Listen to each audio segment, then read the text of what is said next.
Hello there. This module is a cyber threat landscape. We'll also start learning about uh,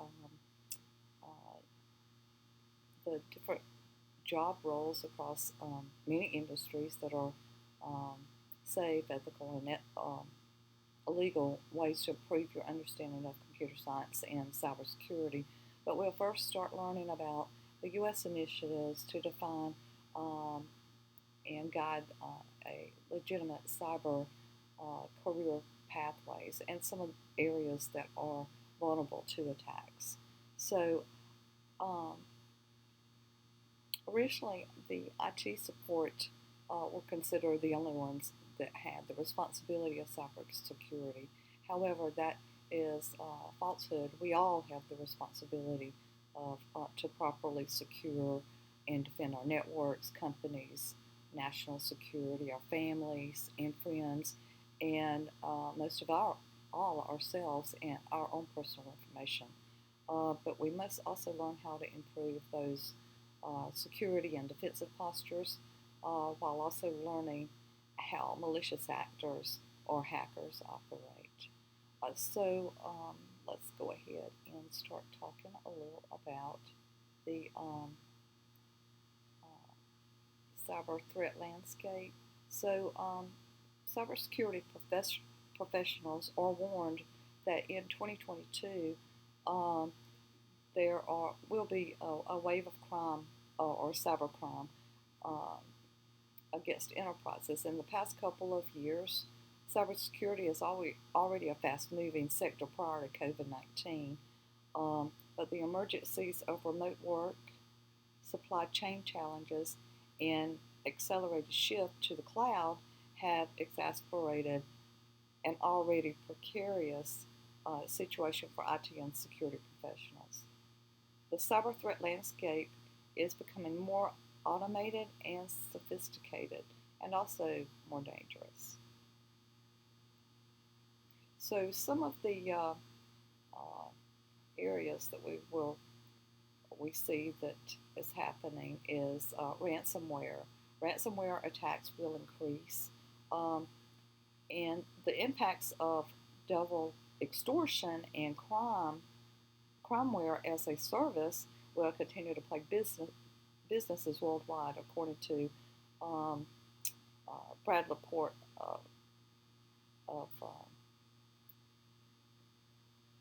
Morphosec. Okay. Um, he said that cyber criminals will use more aggressive tactics, including destroying data, leaking sensitive information, targeting high value victims, and disrupting business operations to force enterprises to pay. So we need to know how to harden our systems against ransomware.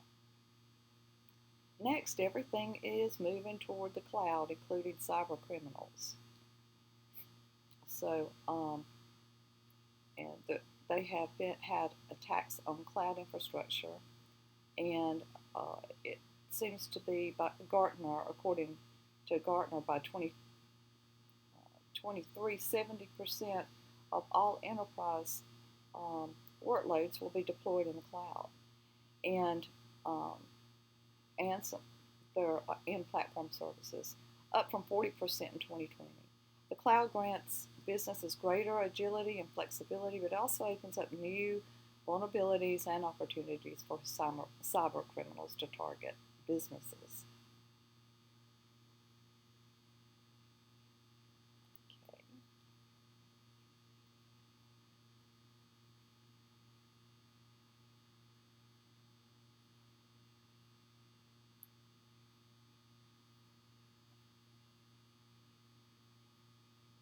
Okay, hold on just a second. Third party and supply chain attacks will continue to increase. Supply chain attacks have risen 430% since 2019. So these types of attacks will increase and to be the number one global attack vector in 2022. Okay.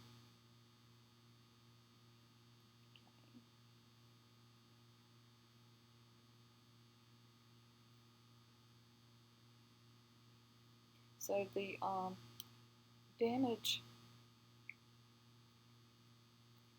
from let's see if I can type it in. The damage from these attacks are caused by these attacks are rising exponentially, and I hope that organizations can reevaluate their basic security hygiene practices. Let's see. Also, threat actors will use AI, your artificial intelligence, to scale operations and exploit the remote work movement. So when we had the shift during COVID to remote and hybrid work, um, it began as a temporary measure to help curb the spread of the virus. It's now become a permanent change. And the situation has reshaped the cyber threat landscape. So it's outside the boundaries of the workplace now. And it can be anywhere, wherever you are, wherever you're working. And it's created new opportunities for attackers to change their approach as well.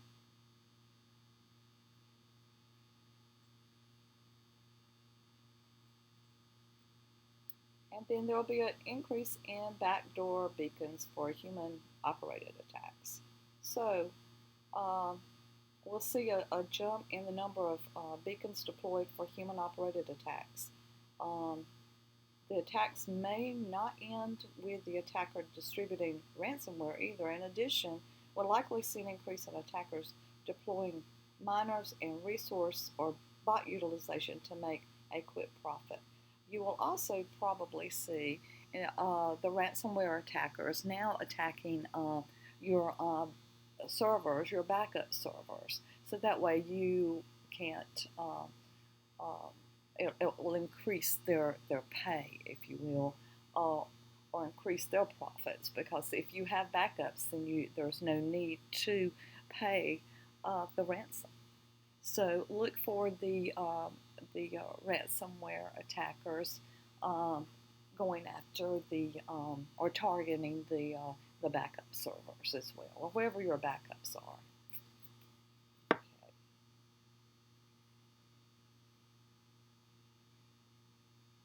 Okay. So your essential critical infrastructure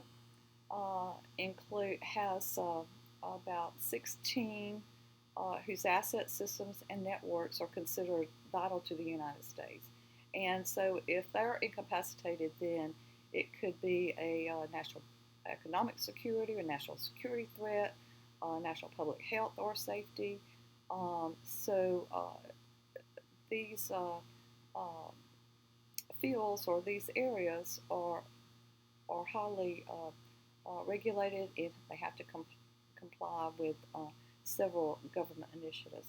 One is the chemical sector, communications sector. Let me see what else here. Dams, emergency services like Department of Homeland Security, Risk Management Agency, and so forth, EMA.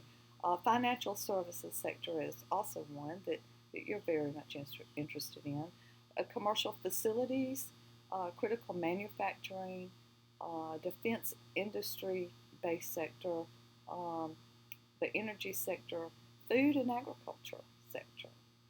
So let's see, I believe you also have government facilities, information technology sector, transportation system sector, water and wastewater systems, nuclear reactors, materials and waste sector, healthcare and public health sector. So those are the main one, or are actually those 16 critical infrastructures. And keep your eye on those. Eventually, in your discussion question, you're going to select two of those critical infrastructures and identify maybe two different organizations that fit those critical infrastructure, and identify their assets, any kind of threat actors, capabilities, recommended defenses, and I give you some resources as far as the NICE framework, two different threat reports, and open source intelligence, which is web searches or social media. So you can use the internet to also find open source intelligence on these critical infrastructures. So that's going to be a discussion. Oh, excuse me, I believe that is a lab. And then you'll have a discussion question on the actual cybersecurity workforce. So I've given you some resources there, and you'll have a discussion on the actual cybersecurity field. And I hope you enjoyed this course and this module. And if you have any questions, please email me and let me know. Thank you.